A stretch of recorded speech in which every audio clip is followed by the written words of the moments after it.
بسم اللہ الرحمن الرحیم۔ ہائی ویورز، السلام علیکم۔ آپ دیکھ رہے ہیں رائرس ٹی وی۔ تو خواتین و حضرات، نواز شریف صاحب نے پی ڈی ایم کے جلسے میں جو پاک فوج پر تنقید کی تھی، تو پاکستانی عوام ان سے معصومانہ سوال پوچھنا چاہتی ہے۔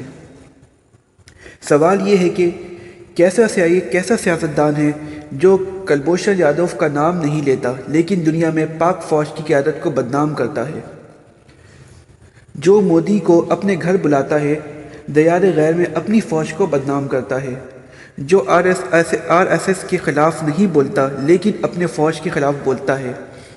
عوام کا یہ بھی سوال ہے کہ انہوں نے یہ بات کہی کہ جنرل قمر جاوید باجوہ نے اچھی خاصی چلتی حکومت کو ختم کر دیا اور انہوں نے پوری اسٹرگل کر کے انہیں وزیر اعظم کے عہدے سے ہٹایا۔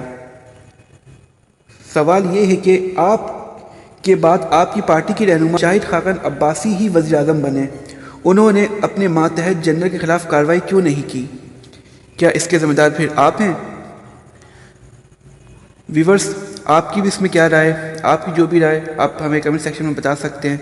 اگر آپ کو ہماری ویڈیو اچھی لگی ہو تو آپ پلیز اسے لائک اینڈ سبسکرائب کریں۔ Thank you.